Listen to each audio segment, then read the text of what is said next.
Donc, 1 Corinthiens. Et je mets, avant de commencer, j'ai fait faire des exemplaires la semaine passée pour ceux qui n'étaient pas là. C'est gratos. Vous pouvez la prendre, l'écouter et le ramener quand vous allez avoir fini. J'aimerais ça que ceux qui n'étaient pas là, que vous puissiez l'écouter parce que ça va influencer tout le restant de l'Épître aux Corinthiens. Si vous ne comprenez pas bien les 8-10 premiers versets, vous allez probablement mal comprendre ce que Paul est en train de faire avec l'Église.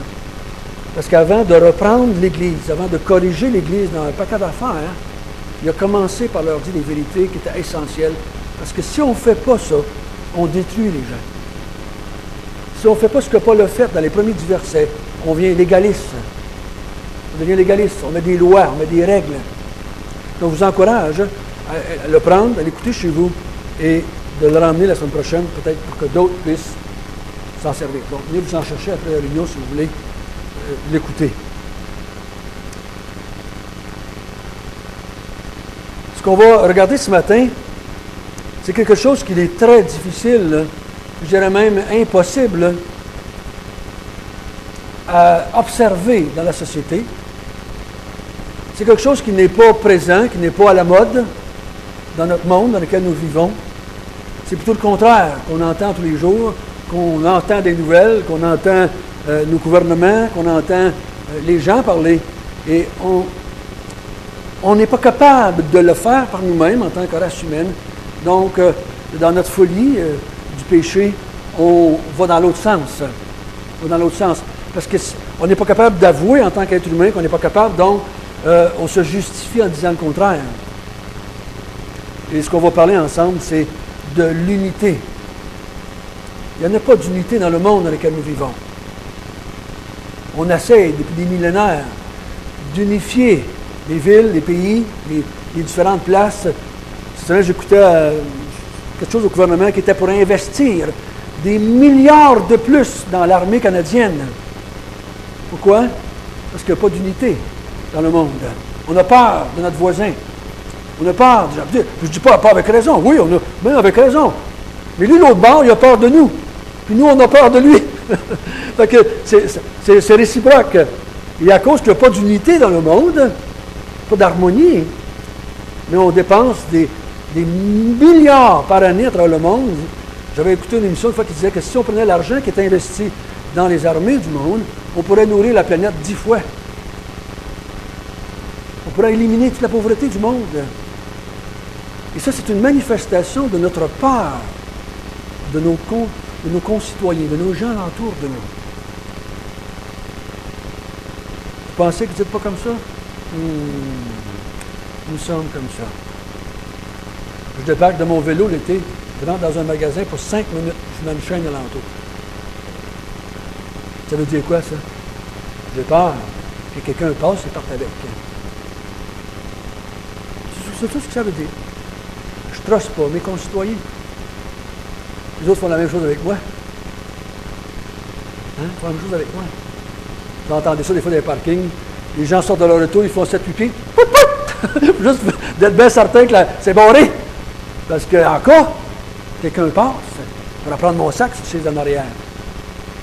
L'été passé, mon gars a eu le malheur de ne pas barrer. Il est revenu, il n'y avait plus rien dans le char. C'est la folie de l'être humain qui est comme ça. Il n'y a pas d'unité. Il n'y en a pas. C'est plus fort que nous. Et l'apôtre Paul, il va parler de cela dans les 4 premiers chapitres, les 3 ou 4 premiers chapitres de son épître. Parce que dans l'église de Corinthe, c'est la bagaille. Il y a de la division dans l'église. Cette semaine, il y a 3 personnes qui m'ont appelé d'une autre église. Et c'est l'enfer, si je peux appeler l'expression québécoise, dans l'église. Une église chrétienne. Ils sont en train de se chicaner au point de tout détruire l'église. Tout le monde s'ostine dans l'église. Tout le monde s'en veut dans l'église. Tout le monde parle contre les autres dans l'église. C'est la division, c'est la débandade. Ils ne savent pas quoi faire avec. Je pense peut-être que ça va s'éteindre là, dans l'église. Parce qu'ils n'ont pas le moyen d'en perdre, parce que c'est juste une petite église. Dans les grosses églises, il peut en partir 30, ça ne paraît pas trop. Et quand tu es 20, puis en part 20, il n'y en a plus. Il n'y en a plus. Et vous savez, c'est drôle, hein? On pensait qu'on dirait, Ça devrait être mieux dans l'Église. Mais même dans l'Église, c'est très difficile d'avoir l'unité. C'est très difficile de... Puis moi, ce qu'on va parler ce matin, en plus, c'est qu'on n'a même pas besoin de la créer, l'unité. Nous, on a juste à la conserver. Mais on n'est même pas capable à 100% de la conserver. Mais on n'a même pas besoin de la créer comme telle. Parce qu'on va voir, c'est quelqu'un d'autre qui l'a créée pour nous. Christ a créé l'unité du corps de Christ à 100%, à la perfection. Puis tout ce qu'il nous demande de faire, c'est juste de la vivre, cette unité-là, que lui a créée. Et encore là, c'est pas évident, c'est pas facile. Pour personne d'entre nous. Pas facile pour personne d'entre nous. Si vous pensez que c'est facile pour vous, vous êtes probablement un sujet de division. Si on ne sait pas qu'on est un sujet de division, probablement qu'on fait des divisions. Mais quand on sait qu'on peut être un sujet de division, on est plus sur nos gardes de ne pas créer la division. Et quand ces gens-là m'ont parlé cette semaine, ces 2-3 personnes-là qui m'ont appelé, c'était même difficile pour moi de ne pas gérer de la division. Juste en parlant avec tu as tendance à vouloir prendre un parti ou à parler ou à écouter. Et là, tu as de la misère à rester neutre et de ne pas créer de division parce que tu es pogné dedans émotionnellement. Et tu te bats de tout ton être pour juste te garder de briser quelque chose dans tes paroles parce que c'est notre nature humaine de briser l'unité.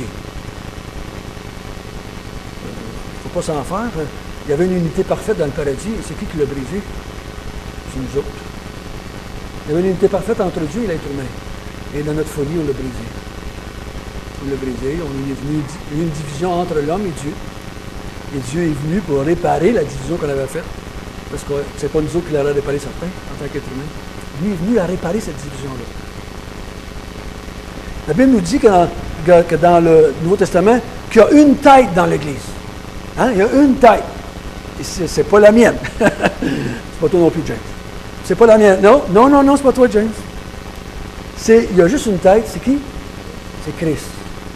Dans toute l'Église universelle, de tous les temps, il y a juste une tête. C'est Jésus-Christ. Jésus est la tête du corps de l'Église présente sur la terre maintenant et qui est présente au ciel aussi, hein, en même temps. Il est la tête de tout le peuple de Dieu, soit mort ou soit vivant. Et ce n'est pas la tête. Une fois, j'étais dans une église à Victoriaville, il y avait un homme qui souffrait de sclérose en plaques. Et il y a une difficulté avec le système nerveux. Hein? Et là, il y avait une petite marche. Un demi-pouce. Puis moi, j'étais juste en avant. Je le vois s'en venir. Il a de la misère à marcher. Et il s'enfarge dans le demi-pouce. Puis il plante, mon gars, à pleine face sous le ciment. Je me revire, je le regarde, je dis, tu n'avais pas vu la marche? Je dis, je l'ai vu, mais ma tête n'était pas capable de dire à mon pied de se lever. Il semble que je lui disais, il y a un désaccord entre la tête et le pied, et il n'a pas été capable. Il s'est enfargé dans le plan. Dans le corps de Christ, ceci n'existe pas. Il n'y a pas de dysfonction entre la tête et le corps. La relation, elle est parfaite. Elle est parfaite. Il n'y a pas d'obstacle entre la tête et le pied. Parce que Jésus-Christ a fait cette relation-là, a bâti ce corps-là, et il l'a uni à la perfection. Il n'y a aucun obstacle entre ce que Dieu veut dire à la main. Il lui dit parfaitement. Et il dit dans l'Épître aux Corinthiens, on va le voir plus loin, et dans Jean 17, il prie lui-même avant de mourir. Il dit, Père, je prie qu'ils soient tous un. Un, ça, c'est pas deux. Ils sont un. Je prie qu'ils soient tous un. Tous les chrétiens, parce que lui, il était le début de l'Église. Donc, si l'Église va avoir les 2000, 3000 ans, 5000 ans, je ne sais pas comment Dieu va prendre de temps à revenir, mais il dit, tous ceux qui s'en viennent, je prie qu'ils soient un. Est-ce que Dieu a répondu à la prière de Jésus? Oui ou non? C'est oui, c'est oui. Jésus a dit, tu réponds toujours à mes prières. Donc, automatiquement, la prière de Jésus a été répondue. Nous formons une unité. Nous sommes un. Un avec le Père, un avec le Fils. Puis il dit, l'unité, elle est égale à l'unité qu'il y a entre le Père et le Fils. Il dit, comme toi et moi, nous sommes un, je veux que eux autres soient un avec nous, et un entre eux, ils soient un. Et Jésus, le Père, a répondu à la prière complètement. Il a formé un tout avec le corps de Christ. Il y a une unité parfaite entre le Père, le Fils et le corps de Christ qui est nous. Il faut croire ça par la foi. Parce qu'on ne le voit pas toujours, mais il faut croire ça par la foi, que c'est là. Il y a une unité parfaite. Et l'exemple qu'on donne dans la Bible souvent, c'est un corps. Hein, un corps. Moi, je ne suis pas deux corps, j'ai juste un corps. Et tous les membres du corps forment seulement qu'un corps. Il n'y a pas de deux corps, il n'y a pas de place à avoir deux corps, il y a juste un corps. Quand la main commence à donner des claques dans la face, c'est parce qu'il y a quelque chose qui ne marche pas à quelque part. C'est pas naturel. Hein? C'est pas naturel. J'ai une petite fille à la maison, elle s'appelle Audrey. C'est drôle à voir. Elle se regarde les mains, là. D'un coup, elle veut mettre la suce, puis ça passe au côté. Puis là, ça passe. Puis là, elle essaie de pogner l'affaire, puis ça ne marche pas tout le temps. Le jour, je la voyais, elle était assise comme ça, puis elle faisait ça. Puis là, elle avait l'air quasiment avoir peur de cette bébite-là. C'est quoi cette affaire-là? Puis ça va prendre encore peut-être une couple de semaines, une couple de mois, puis elle va être correcte. Mais elle laisse sa suce, des fois, on lui met dans la main. Elle n'arrive pas. Des fois, elle la met là, puis elle ne la lâche pas. Tu sais, ça fait ça. Là, mon ami, là, il y a une dysfonction un petit peu là, parce que c'est un petit peu un manque de pratique. C'est juste une question de temps. Si ça reste de même, rendu à 6 ans, on va voir des médecins, ça va aller vite à part ça, parce qu'on sait que c'est pas normal. Normal, c'est que, mais qu'elle ait une certaine coordination, on va les mettre dans sa bouche, tout va fonctionner comme il faut. Et dans l'Église, Dieu a créé une unité parfaite dans le corps de Christ. Et on devrait être surpris de voir des dysfonctions, de voir des divisions. Ça l'arrive, ça va arriver tout le temps. Mais ça ne devrait pas être là. Ça ne devrait pas être là, mais ça va arriver. Jusqu'à temps qu'on meurt, il va y avoir des divisions dans l'Église. On en avoir. Depuis que l'Église est Église depuis 2000 ans, ça a toujours eu des divisions. Et là, souvent, l'Église s'est multipliée dans le monde à cause des divisions. Dieu, dans sa grâce, a utilisé notre folie. Il y a parti d'autres églises ailleurs avec ça. Souvent, hein? J'ai vu ça, des églises se diviser parce que vous ne faites pas la volonté de Dieu, puis vous ne faites pas la volonté de Dieu, ils s'en vont chacun sur le bord, puis Dieu les utilise tous les deux, puis fait d'autres églises avec. Les gens sont sauvés dans ces églises-là pareil, puis ça marche pareil. Bizarre, hein? Comment il est capable de faire ça dans sa grâce? Hein? Parce que ça dépendait juste de nous autres. Ça serait un petit peu difficile, hein? Un petit peu difficile. Et ce que Paul va parler avec les gens, il va essayer, dans les 3 chapitres qui sont là, d'aider les chrétiens à vivre l'unité que Dieu a créée.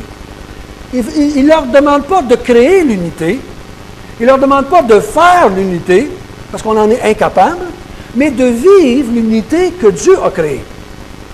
De jouir de l'unité que lui a faite. Il ne peut pas nous demander de la créer. Il ne peut pas.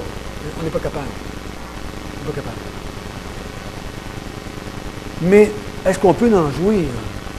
Parce que rien de... Ceux qui m'ont côtoyé depuis 2 semaines, j'ai parlé à peu près 10 fois, peut-être plus, des Olympiques.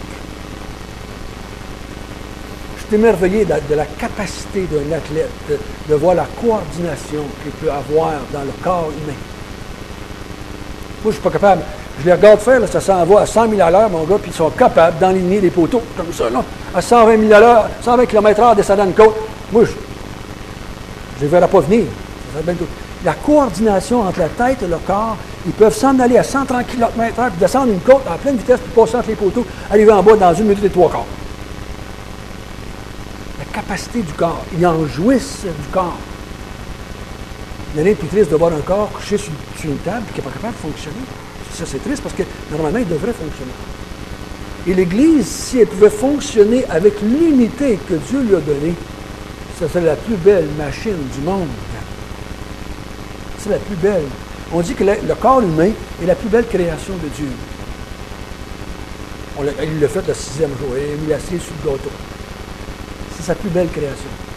Moi, je suis prêt à dire que l'Église est encore une plus belle création.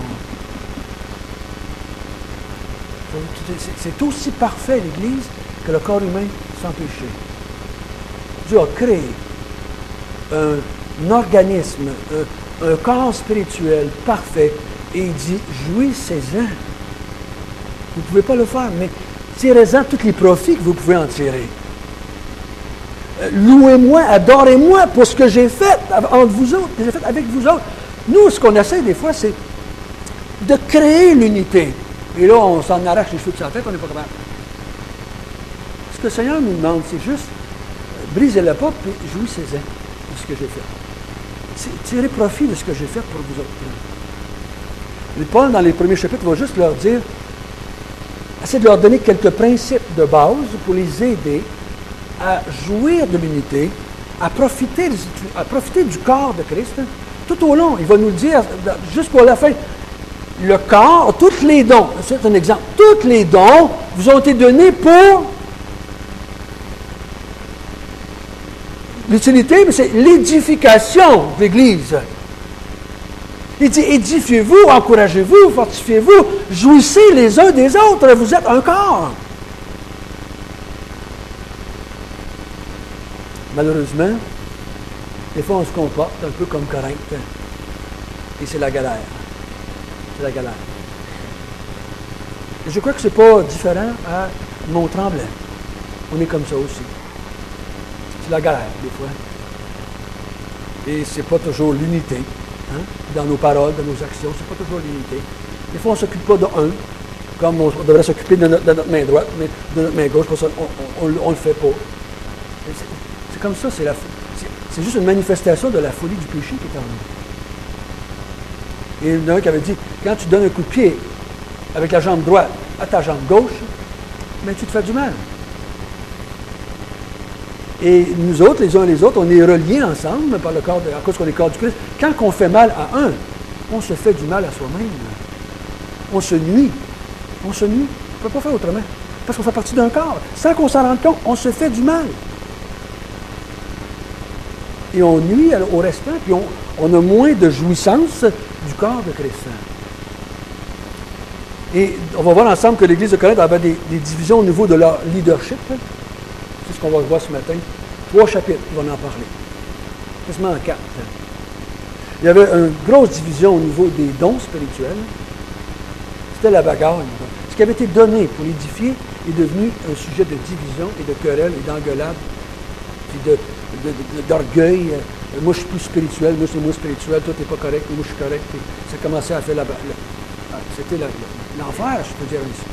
Il y a eu des divisions entre les couples, les femmes qui rejetaient l'autorité dans les couples, elles ont enlevé le voile, on va voir ça ensemble, ils ont enlevé le voile, puis nous autres, il n'y a plus personne qui va avoir autorité sur nous autres. Et c'était la bagarre dans l'Église à cause de ça, encore une fois. Le repas du Seigneur était devenu un sujet de division. Hein? Il a dit, il y en a qui crevent de faim, puis il y en a d'autres qui sont empêtrés. Il dit, il y en a vous arrivez au repas du Seigneur et vous sortez de vos réunions pire que vous êtes rentrés. Hey, moi, ça me dépasse. Ça me dépasse. Il rentrait à l'Église pour faire une réunion d'adoration autour du repas du Seigneur, et quand il sortait de l'Église, il était en pire position que quand il était rentré. Et Paul tentait de leur dire, quasiment carrément, restez donc chez vous, ça va bien plus facile. Restez chez vous. On a de la misère, on dit, ah, mais ça se peut quasiment pas. C'était ça qui arrivait. Les personnes qui m'ont parlé cette semaine de leur Église et de cette réunion, ils ont eu une réunion la semaine passée, le 2 dimanche, et je vous dis que c'est ça qui est arrivé. Ils sont sortis de la réunion, pire qu'étaient rentrés. Pire qu'étaient rentrés. Donc, c'est pas juste les Corinthiens qui sont comme ça. Ça se vit partout, dans nos églises, dans nos familles, ça se vit partout. Et on va voir aussi les divisions au niveau de la doctrine. Il y en a qui croyaient à la résurrection, il y en a qui ne croyaient plus à la résurrection, et c'était le bordel, ça aussi. Donc, il y en avait-tu des divisions? Il y en avait. Mais ce qui est intéressant, c'est comment Paul va dealer avec ça. Ce que Paul va faire avec cette Église-là pour l'aider à passer à travers toutes ces divisions-là et de jouir de l'unité. Et que, si Dieu permet qu'on étudie la deuxième épître aux Corinthiens, on va voir tout ce qui a été fait par la première épître et comment maintenant, dans la deuxième épître, ils jouissent plus les uns des autres. Comment ils vont glorifier le Seigneur pour tout ce que le Seigneur leur a donné dans ce sens. Donc, ce que nous allons voir ensemble, il faut, en tant qu'Église, manifester l'unité qui a été créée par Dieu en Jésus-Christ. Il ne faut pas la créer, il faut la manifester. Il faut que les gens voient que nous sommes unis à la tête et les uns aux autres. Il faut manifester ça, il faut juste refléter ça entre nous et dans la société. Les gens peuvent voir, oh, ils sont unis les uns aux autres. Ils fonctionnent les uns avec les autres. Ils sont tous unis à la même tête. Peu importe le nom qu'on a, baptiste, pentecôtiste, frère chrétien ou ménonite, tous les évangéliques ont toutes la même tête. Il n'y a pas juste les baptistes qui ont une tête.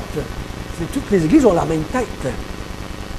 Donc, il faut faire attention comment on parle des autres églises, parce qu'ils font partie du corps de Christ avec nous. Il n'y a pas deux corps de Christ. Un corps de Christ pour les baptistes, un corps de Christ pour les pentecôtistes, un corps de Christ pour les ménonites. Non, ça va tout ensemble, cette affaire-là. Il y a un corps de Christ sur toute la terre.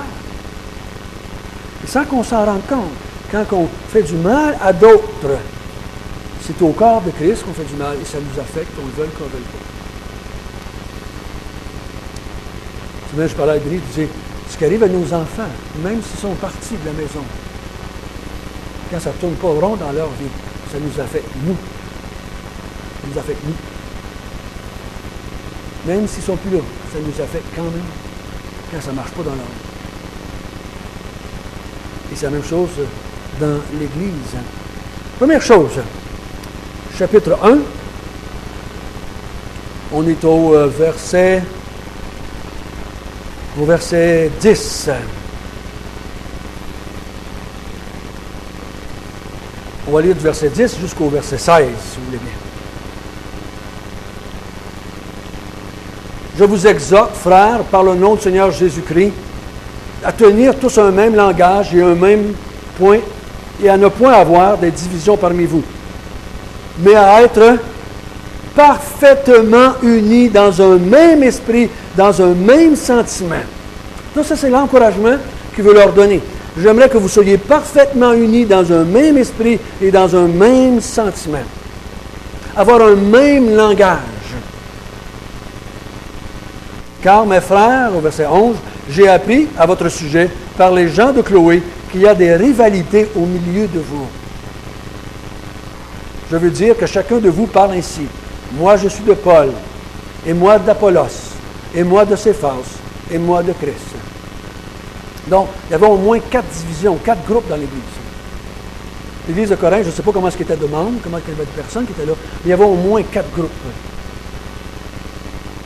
Et ces 4 groupes-là se regardent plus ou moins correctement, se rejettent ou se séparent les uns des autres en disant « Moi, c'est Paul qui est mon mentor ». Si on emploie un terme de 2005, 2006, c'est Paul mon leader, c'est Paul mon pasteur.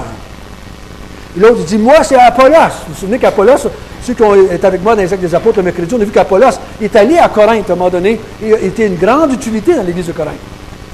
Et donc, puis Apollos était un grand prédicateur. Donc, il y en a qui ont Paul n'était plus là, donc ils se sont tournés vers Apollos et disent « Apollos, c'est notre mentor, c'est notre leader, nous autres, c'est notre modèle. » D'autres ont dit « Oh non, nous, c'est Céphas. Céphas, c'est Pierre. Il faut croire que Pierre est allé à Corinthe. Parce qu'on dit c'est Pierre. Ou à moins que c'est des gens qui avaient déménagé à Corinthe, puis c'était Pierre qui avait tous les mentors avant. Ça pourrait être aussi comme ça. Et il y en a d'autres, les plus spirituels, les SS, les super spirituels. Les autres, ils disaient, moi, je ne suis pas les hommes, c'est Christ, mon mentor. C'est Christ, mon maître. C'est Christ, mon Seigneur. C'est Christ, mon modèle. Et ils pensaient qu'ils étaient bien mieux. Mais Paul ne leur donnera pas plus raison, vous savez, à ceux-là qu'aux autres. Parce qu'en faisant ça, ils se séparaient aussi des autres chrétiens. Donc, c'est la division dans l'Église en comparant les différents leaderships en comparant les leaders entre eux autres, en comparant les leaders ici aujourd'hui, comme moi, et avec d'autres leaders dans d'autres églises que vous avez déjà connus. Et là, on fait des divisions, on fait des querelles, on compare. Lui est meilleur, lui est moins bon, lui est plus, lui est moins. Et là, on compare. Et je crois qu'on fait une erreur en comparant. Parce que nous sommes tous uniques, donc on ne peut pas comparer vraiment. On ne peut pas être les uns comme les autres. Souvent, ce que vous allez faire, vous allez prendre position pour ceux qui vous appuient. Ceux qui disent comme vous. Ah, lui a raison. Pourquoi? Parce qu'il dit comme moi. C'est ça qu'on fait d'habitude. Hein? J'ai déjà jeté des livres à la poubelle, moi, parce qu'il ne disait pas comme moi. Donc, hein? Il ne dit pas comme moi, c'est pas un bon. Et là, Paul va essayer de les encourager à ne pas former quatre. C'est pas mal en soi que je préfère une sorte d'enseignement qu'une autre sorte d'enseignement. Le mal, c'est de se comparer et se diviser à cause de ça. Si j'aime, moi, telle forme d'enseignement, c'est correct. Une autre forme d'enseignement, c'est correct. Mais c'est quand on commence à dire, moi, je suis meilleur parce que je fais ça, puis toi, tu ne fais pas ça. Là, c'est un problème. Ça, c'est à cause des divisions. Aimer plus un style qu'un autre de musique ou de leader, c'est pas mal en soi. On n'achète pas tout le même style de maison, on ne marie pas tout le même style de conjoint. Mais c'est pas mal en soi. Ça devient mal quand on pense qu'on est mieux que les autres en faisant ça. Et là, Paul va dire, première chose que je dis, rappelez-vous, première chose qu'on doit se rappeler quand il y a des divisions, c'est en se rappelant que nous avons tous été baptisés en Jésus-Christ.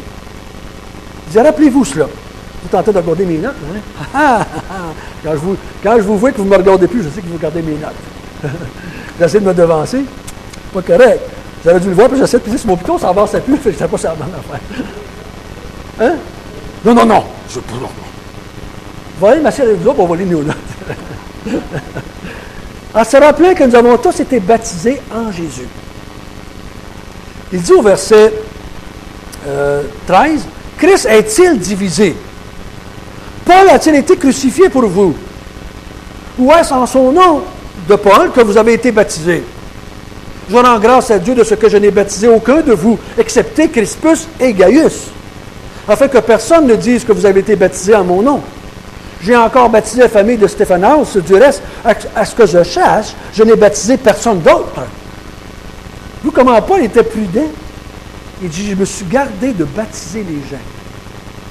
Juste quelques-uns quand j'étais pogné. Parce que je ne voulais pas que vous disiez que vous étiez des disciples de Paul.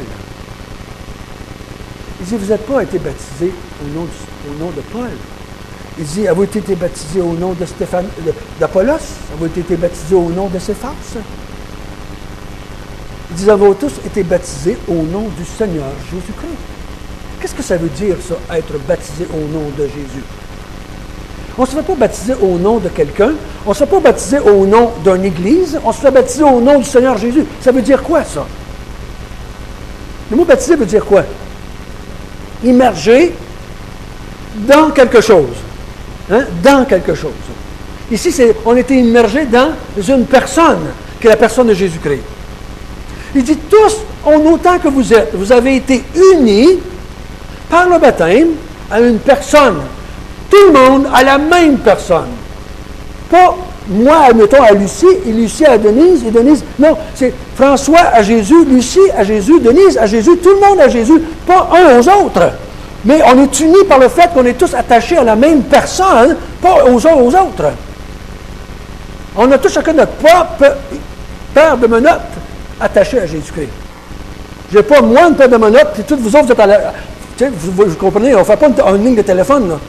Parce que malheur, celui qui est au 100 millième au bout, là, il n'y a plus d'union partout avec Jésus, lui, là. S'il faut qu'il passe entre... S'il faut que vous passiez même juste entre... S'il y a juste un être humain entre vous et Jésus, vous êtes fait à l'os.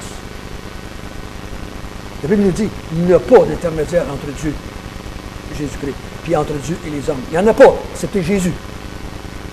Donc, vous êtes tous individuellement unis à Jésus. Parce que vous avez été baptisés, l'apôtre Paul dit ça dans Romains 6, vous êtes devenus une même plante avec Jésus.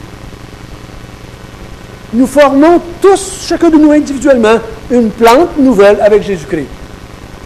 Donc, il n'y a pas un qui est plus que l'autre, Il n'y en a pas un qui est plus privilégié que l'autre. Il n'y en a pas un qui est plus attaché que l'autre. Nous avons tous été unis à la même personne. Je me souviendrai toujours d'un vieux pasteur qui s'appelait John Gazdick. Je suis allé le voir une fois dans un cours, il était à Montréal. Il dit François. Là, je le voyais bien ce qui s'en venait.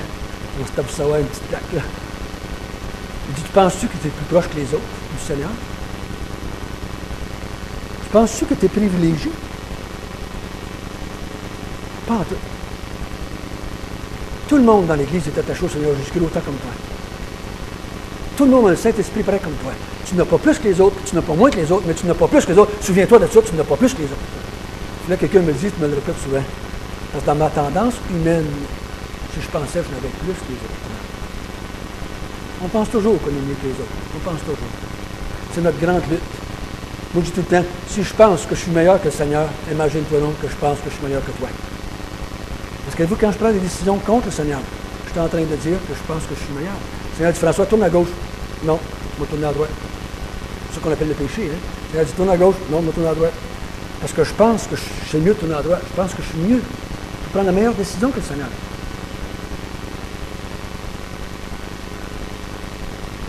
Notre baptême nous a unis à une personne. Et il y a une unité parfaite là. Et la Bible nous enseigne qu'il n'y a rien qui vient entre Jésus et nous. Hein? Il n'y a rien. Il n'y a jamais rien qui va être entre nous et Jésus. La relation entre Jésus et moi, elle est parfaite tous les jours, 24 heures par jour, 7 jours par semaine, et pour l'éternité, ma relation avec lui, elle est parfaite. Elle ne peut jamais être brouillée. Parce que qu'est-ce qui brouille une relation? Ça s'appelle le péché. Et le péché, il a été enlevé, effacé. Mettez tous les synonymes que vous voulez de la Bible. Le péché a été réglé une fois pour toutes. Donc, ma relation avec le Seigneur, elle est parfaite. J'en jouis pas toujours, mais elle est parfaite. Si votre relation se briserait entre Jésus et vous, où est-ce que vous allez aller? Qu'est-ce qui va arriver? Vous êtes dans les ténèbres. Si vous êtes dans les ténèbres, vous n'êtes pas croyant. Le chrétien vit dans les ténèbres. Lui, il est un enfant de lumière maintenant, parce qu'il est attaché à la lumière. Si on pouvait, je vous encourage à un moment donné, de vous arrêter et de regarder quel privilège vous avez d'être unis à Jésus. D'être attaché à la personne de Jésus. Un jour, j'étais au gym, puis mon entraîneur au gym, il dit, j'arrive un matin, il me regarde, François, il dit, il me semble qu'il y a de la mauvaise énergie, là. Entre moi et toi. Ouais, il avait vu que je n'étais pas de bonne humeur, pas clair. Il y a une énergie là, qui ne fonctionne pas bien, moi et toi. Là. Il y a de l'énergie qui ne passe pas. Je ne connais pas tout ça, là, mais lui, il croit ça. Et je me suis dit en main, quelle énergie passe-t-il entre Jésus et moi? Quelle énergie est-ce qui passe entre moi et Jésus? Moi, est-ce qu'il y en a d'énergie qui passe entre lui et moi? Eh non, mais si on pouvait visualiser ça de façon quelconque. On est tellement privilégiés. Et l'apôtre Paul, il dit, ne vous divisez pas. Commencez pas à prendre différents noms de groupes. Il dit, restez unis parce que vous avez tous été baptisés en Jésus, toute la gang. En Jésus. Toute la gang. Pas un plus que l'autre. Deuxièmement, à partir du verset 17, on va voir qu'il dit, rappelez-vous que la puissance est dans l'Évangile. Il dit, la puissance n'est pas dans l'évangéliste, mais dans l'Évangile. Et que nous, on pense pas toujours ça. Hein? On pense que l'Évangile va être plus puissant dans les mains de certains. L'autre Paul dit, ben non. L'Évangile a sa puissance en elle-même. L'Évangile a sa puissance en elle-même. Peu importe qui va la dire. Même elle est tellement puissante que des fois, tu peux juste donner un bout de papier et quelqu'un va se convertir. Tu ne parles même pas. Quelqu'un pourra juste lire un verset.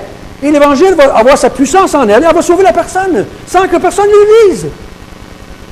Sans personne ait une explication. Le Saint-Esprit peut prendre la vérité et l'appliquer dans la vie de la personne. Ce n'est pas l'évangéliste qui a de la puissance. C'est l'Évangile. Donc, ça veut dire que chacun de vous, quand vous emmenez l'Évangile et que vous le dites à quelqu'un, vous avez autant de puissance que tous les autres. Si vous pensez que vous n'avez pas autant, vous êtes en train de vous attribuer de la puissance. Et Paul dit non. Donne l'Évangile. Vous avez probablement déjà entendu dire, mon frère est parti chez nous. Ça, c'est un exemple parmi tant d'autres. Mon frère est parti chez nous en disant à sa blonde, parce qu'il n'était pas marié à ce moment-là, à sa blonde, il dit, François veut bien savoir, il est rebelle. La semaine d'ensuite, j'étais à l'église, je suis devenu son pasteur. Lui, il pensait que ça n'a pas marché partout, ça ne marchait pas, puis je n'avais pas écouté, j'étais rebelle. Le Seigneur a utilisé le verset qu'il m'avait donné avant de partir, puis il nous a emmené l'Évangile finalement. Il s'était attribué de la puissance. Il n'avait pas confiance dans la puissance de l'Évangile. L'Évangile, elle a une puissance en soi. Disons à partir du verset 17. Remarquez bien, là, il va comparer Dieu et l'être humain. Il va comparer la folie et la sagesse. On parle de deux choses. Et si vous avez de la misère à comprendre, vous n'êtes pas dans le côté de la sagesse, vous êtes du côté de la folie, avec moi. On est tous dans le même bord. Et la sagesse, ça va du côté de Dieu, du côté de l'Évangile. Là, il va comparer des fous et un fin. Des fous et un intelligent. Et les fous, c'est nous. Ce n'est pas pour baptiser que Christ, verset 17, ce n'est pas pour baptiser que Christ m'a envoyé, c'est pour annoncer l'Évangile. Et cela sans la sagesse du langage, afin que la croix de Christ ne soit pas rendue vaine. Car la prédication de la croix est une folie pour ceux qui périssent. Mais pour nous qui sommes sauvés, elle est une puissance de Dieu. Qu'est-ce qui est une puissance de Dieu? La prédication de la croix, l'Évangile. Aussi, il est écrit, « Je détruirai la sagesse des sages, et je rendrai nulle l'intelligence des intelligents. » Où est le sage? Où est le scribe? Où est le raisonneur de ce siècle? Dieu n'a-t-il pas convaincu de folie la sagesse du monde? Car puisque le monde, avec sa sagesse, n'a point connu Dieu, il a plu à Dieu dans sa sagesse de sauver les croyants par la folie de la prédication. Les Juifs demandent des miracles et les Grecs cherchent la sagesse. Nous prêchons Christ crucifié. Scandale pour les Juifs, folie pour les païens, mais puissance de Dieu et sagesse de Dieu pour ceux qui sont appelés tant Juifs que Grecs. Car la folie de Dieu est plus sage que les hommes, et la faiblesse de Dieu est plus forte que les hommes. Considérez, frères, que parmi vous qui avez été appelés, il n'y a ni beaucoup de sages selon la chair, ni beaucoup de puissants, ni beaucoup de nobles, mais Dieu a choisi les choses folles du monde pour confondre les sages. Dieu a choisi les choses faibles du monde pour confondre les forts. Et Dieu a choisi les choses viles du monde et celles qu'on méprise, celles qui ne sont point, pour réduire au néant celles qui sont, afin que personne ne se glorifie devant le Seigneur. L'apôtre Paul, ici, il s'adresse ici, comment pouvez-vous comparer, vous, les hommes entre eux autres, puis vous attacher à un homme plus qu'à un autre? Là, il va démontrer que la puissance est dans l'Évangile et non pas dans les personnes. Elle n'est pas dans John MacArthur ou François Nollet ou Réal Goulet ou n'importe qui d'autre. Elle n'est pas dans la personne, la puissance, et dans la vérité de l'Évangile. L'homme dans sa sagesse, il dit au verset 21, l'homme dans toute sa sagesse, dans toute sa capacité intellectuelle, dans toutes ses neurones, n'a pas connu Dieu. Il n'a pas connu Dieu. L'homme, dans toutes ses capacités humaines, n'a jamais été capable d'entrer en relation avec Dieu. Si l'homme, n'importe quel homme, n'a pas pu connaître Dieu, pas capable, pensez-vous qu'il est capable de faire connaître un autre? C'est ça le raisonnement ici. Comment vous attachez à quelqu'un qui était lui-même pas capable d'aller vers Dieu? Il n'était pas capable d'aller vers Dieu. Nul homme dans sa sagesse, nul homme dans son intelligence n'a pu découvrir Dieu, n'a pu connaître Dieu. Il n'y a pas d'homme avec autant d'intelligence qu'il peut avoir, commencer à tout vouloir expliquer les choses de la terre. Il n'y arrivera pas. Il n'y arrivera pas. C'est pour ça que l'apôtre Paul, il dit, vous ne pouvez pas. Vous ne pouvez pas. Pourquoi est-ce que vous pensez qu'un serait plus que l'autre? Dans sa sagesse, l'homme veut des miracles, les Juifs veulent des miracles, et les Grecs, ils veulent de la sagesse. Le mot sagesse, ce n'est pas un homme sage pour prendre une bonne décision, c'est la connaissance. La connaissance. Les Grecs, c'était des malades de la connaissance. Ça passe un peu aux Québécois. Notre société, on met beaucoup d'importance sur la connaissance. Si je peux mettre plus de papier sur mon mur, je suis vraiment quelqu'un de spécial. C'est pas mal, ça. Tous ces papiers-là que tu as sur ton mur, c'est pas mal. Mais ils ne feront jamais découvrir Dieu. Puis, ça ne te donnera jamais la capacité d'emmener quelqu'un d'autre à connaître Dieu non plus. Parce que, entre moi et vous, si vous gardez les gens que Dieu a utilisés pour en conduire d'autres au Seigneur, ce n'est pas toujours les plus brillants, humainement parlant. Pas toujours les plus fous non plus, là. Mais Dieu ne fait pas de différence. Tu peux avoir trois doctorats et tu peux avoir même pas fait une première année et Dieu va t'utiliser quand même pour conduire quelqu'un au Seigneur. Fait qu'on voit là, que ce n'est pas l'importance de l'évangéliste, mais bien plus l'Évangile qui est proclamé qui fait la différence. Annonce l'Évangile de la façon que tu voudras, comme tu pourras, et laisse voir Dieu utiliser ça et sauver des gens. Fallait pas comme un autre, tu n'es pas capable, tu n'es pas l'autre. Fallait comme toi tu es. Et donne l'Évangile de la façon que tu pourras. Et laisse voir Dieu comment il va pouvoir sauver quelqu'un avec ça. Faites pas comme mon frère, faites pas comme moi. Combien de fois je suis parti, je m'en allais chez nous. Vous savez, j'aurais fait ça, vous autres, ben moi je l'ai fait souvent. Je m'en vais chez nous après avoir évangélisé une partie de la soirée. Et là, tu te couches dans ton lit et tu dis, oh, j'aurais dû dire ça, oh, j'aurais pas dû dire ça, oh, j'aurais dû faire ça comme ça, oh, j'aurais pas dû, oh, j'ai oublié de dire ce verset-là. Et là, on se morfond, parce qu'on pense que si on aurait dit mieux, si on aurait fait mieux, la personne s'est peut-être convertie. Là, on se donne de l'importance à nous, quand c'est pas vrai. Il y a des fois, je me sens que j'avais bien réussi. Les gens se sont vraiment convertis. À d'autres, j'avais manqué mon coup, à ma pensée à moi. Les gens se sont convertis. On s'attribue des fois de la gloire. On ne devrait pas se donner. L'homme a inventé toutes sortes de moyens et de religions pour se rejoindre Dieu. Mais c'est pas vrai. Il n'est pas capable. L'homme, dans toute sa sagesse, n'a jamais connu Dieu. Mais il dit, c'est par la prédication de la croix, qui est une folie pour les Juifs. C'est tellement imbécile pour les Juifs de penser que Dieu va sauver le monde en faisant mourir quelqu'un sur un bout de bois. Hein? Parler de ça aux gens, là, l'Évangile, c'est une niaiserie. Ça n'a pas de sens pour eux. Non, non, ça se peut pas, c'est bien trop facile. Mais non, non, juste croire. Quelqu'un m'a déjà dit, oui, non, donc, si Dieu est capable de sauver tout le monde entier juste par une personne qui meurt. Voyez-vous que c'est une folie pour eux autres.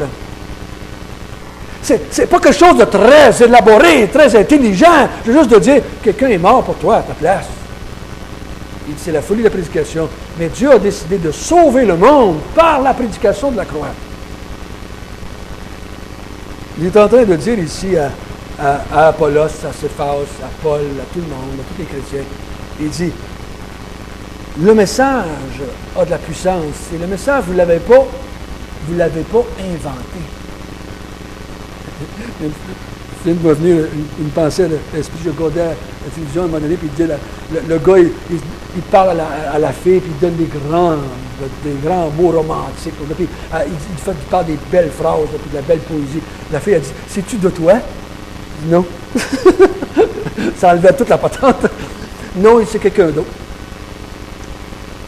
Le message qu'on donne, on ne l'a pas inventé. On est juste des porteurs du message. On n'a même pas été assez intelligent pour faire le message. Le message nous a été donné, on doit juste le donner aux autres. Donc il dit, donne le message, et il dit, fie-toi sur la capacité du message, ou la vérité, ou la puissance de l'Évangile, et Dieu, avec son Saint-Esprit, lui, il va faire le travail. Donc toi, tu n'as pas à être glorifié, tu as juste donné un message qu'on t'avait donné. Tu sais, quand le